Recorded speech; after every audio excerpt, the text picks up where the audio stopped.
Baik, sebelum kita memulai pembelajaran hari ini, terlebih dahulu kita membaca doa. Saya persilahkan untuk ketua kelasnya memimpin doa.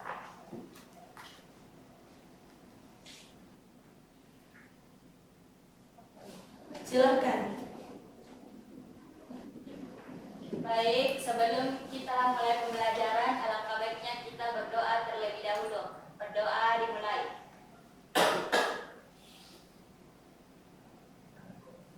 Berdoa selesai. Terima kasih untuk ketua kelasnya sudah memimpin doa. Selanjutnya Ibu akan mengecek kehadiran. Siapa temannya yang tidak hadir pada hari ini? Sebutkan nama dan apa alasannya tidak hadir. Awi, tanpa keterangan. Fitriani ini mesti sakit. Ulfa belum hadir. Oke, ada 3 orang yang belum hadir ya. Baik, sebelum kita memulai pembelajaran hari ini, terlebih dahulu kita tepuk semangat dulu supaya kita semangat dalam mengikuti pembelajaran hari ini.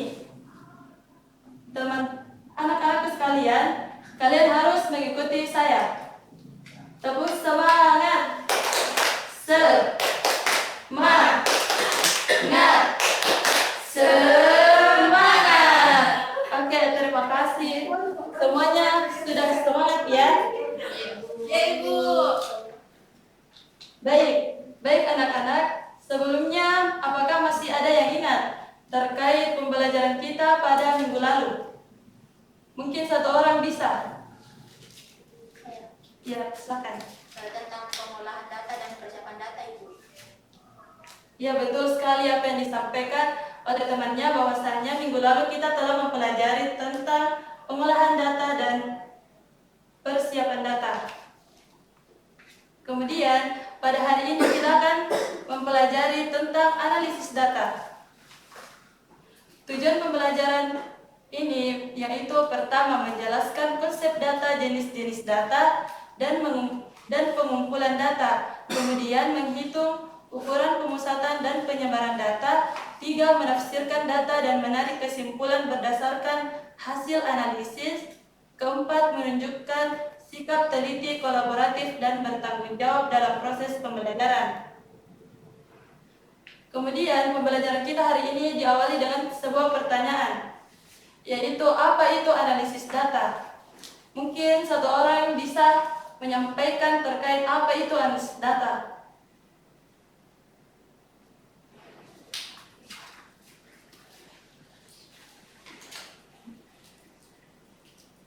Saya, Bu. Ya, silakan. Analisis data itu proses sistematis mengelola, memeriksa, dan menafsirkan data untuk mengubahnya menjadi informasi yang bermanfaat guna mendukung pengambilan keputusan. Ya, betul sekali apa yang disampaikan temannya terkait analisis data, yaitu proses sistematis untuk mengolah, mengubah, dan menafsirkan data guna menemukan pola tren dan hubungan yang tersembunyi, di mana tujuannya itu untuk mengubah data mentah menjadi informasi yang bermakna dan dapat digunakan sebagai pengambilan keputusan yang lebih tepat dan juga bisa memecahkan masalah yang ada. Kemudian, adapun jenis-jenis data ada 2, yaitu data kualitatif, di mana data yang berbentuk kata, sifat, atau kategori. Adapun contohnya yaitu jenis kelamin, warna kesukaan, dan hobi. Kemudian yang kedua data kuantitatif, di mana data yang berbentuk angka atau bisa diukur. Di sini terbagi menjadi 2, yaitu diskrit, di mana data yang nilainya berupa bilangan bulat. Contohnya yaitu jumlah saudara, jumlah buku. Kemudian kontinu, data yang bisa berbentuk pecahan, ya contohnya itu tinggi badan, waktu, dan berat badan. Kemudian adapun pengumpulan data, di sini ada 4 data yang dapat dikumpulkan melalui 4 cara, yaitu observasi, kemudian yang kedua wawancara, dan ketiga kuesioner atau survei, dan keempat dokumentasi. Kemudian adapun penyajian data, di sini ada 4 penyajian data yang bisa dilakukan. dengan menggunakan tabel, diagram garis, kemudian diagram batang, dan terakhir diagram lingkaran. Di sini adapun pemusatan data. Yang pertama itu rata-rata.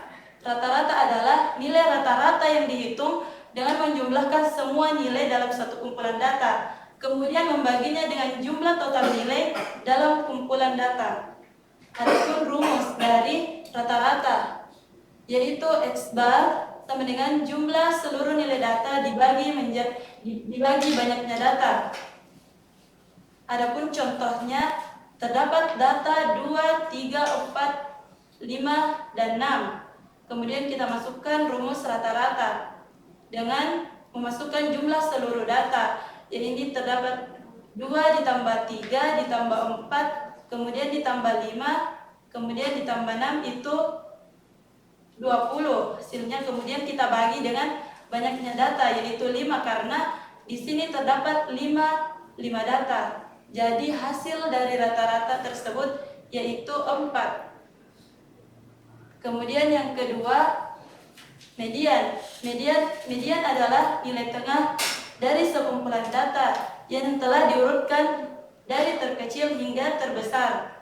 Kemudian di sini ada 2, yaitu data ganjil, kemudian data genap. Adapun contoh dari median pada data ganjil, terdapat data 3, 5, 7, 9, dan 11.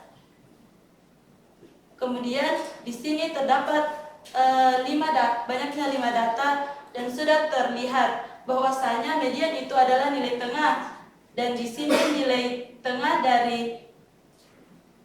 daripada data ganjil itu adalah 7.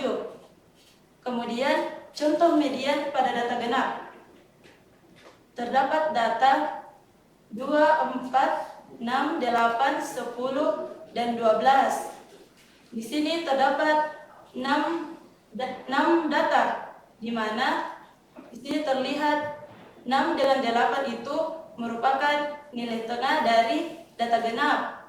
Jadi kita ambil 6 dan 8. Kemudian 6 ditambah 8 itu kan 14. Kemudian dibagi 2 dan hasilnya 7.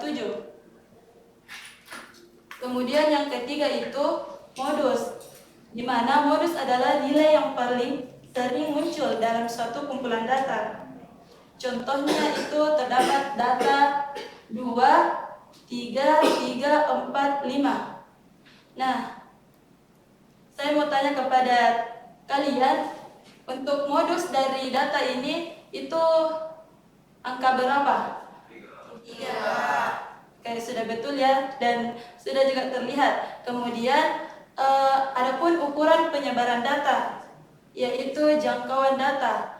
Jangkauan data adalah selisih antara nilai tertinggi dan nilai terendah dalam suatu kumpulan data yang sering dilambangkan dengan huruf J atau R. Adapun rumusnya, J sama dengan X maksimum dikurang X minimum, di mana keterangannya itu J itu jangkauan data, X maksimum itu nilai datum terbesar, kemudian X minimum itu nilai datum terkecil. Adapun contohnya, nilai rapor seorang anak kelas 9 adalah 5, 8, 7, 6, 7, 5, 6, 6, 7. Tentukan jangkauannya. Diketahui datum terbesarnya yaitu 8. Kemudian datum terkecilnya yaitu 9. Jadi sesuai dengan rumus yang ini, itu X maksimum dikurang dengan X minimum. Jadi 8 dikurang 5 itu 3.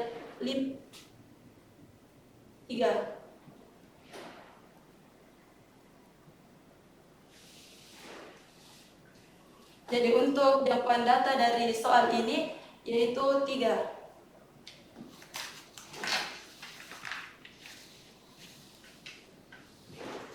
Jadi selanjutnya Ibu akan membagi 2 kelompok. Jadi masing-masing kelompok itu mengerjakan soal yang saya sudah bagikan.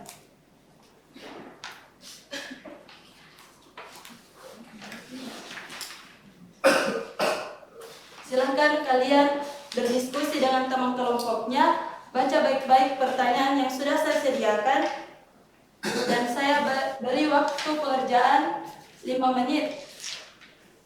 Dimulai dari sekarang.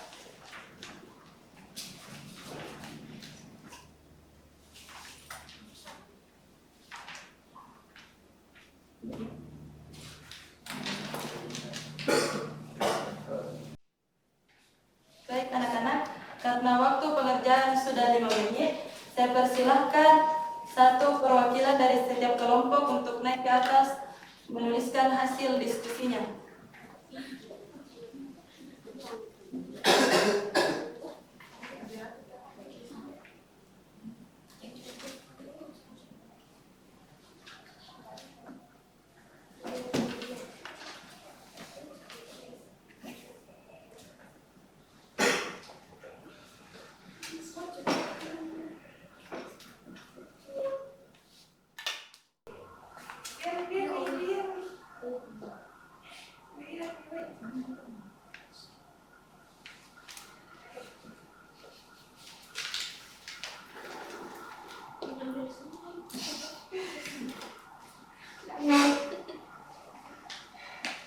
Baik, terima kasih untuk perwakilan yang sudah naik.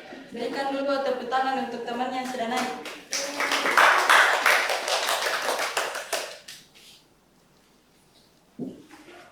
Baik anak-anak, sampai di sini mungkin ada yang ingin ditanyakan? Tidak, Bu.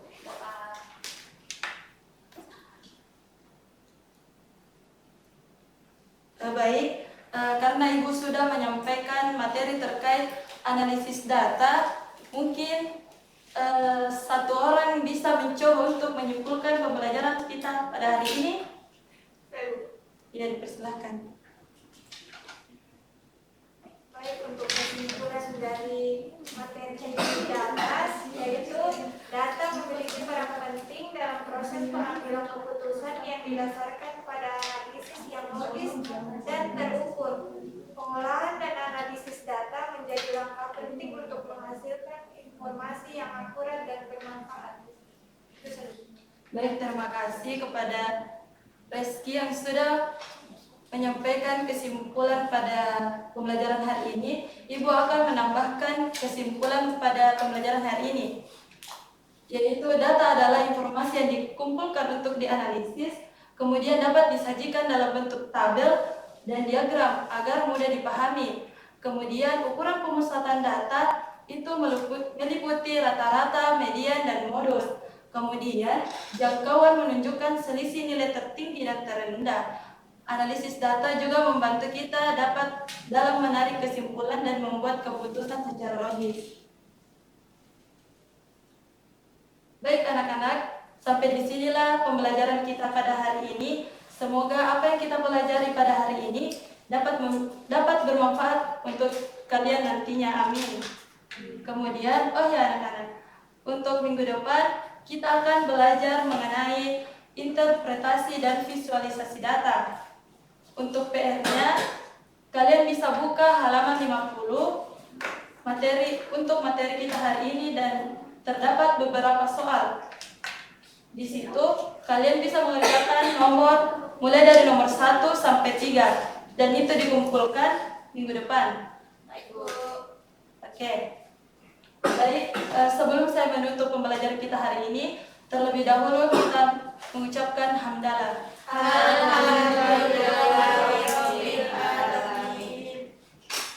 Tetap semangat mengikuti pembelajaran berikutnya. Jangan lupa bersyukur, jangan lupa bahagia, dan jangan lupa jaga kesehatannya.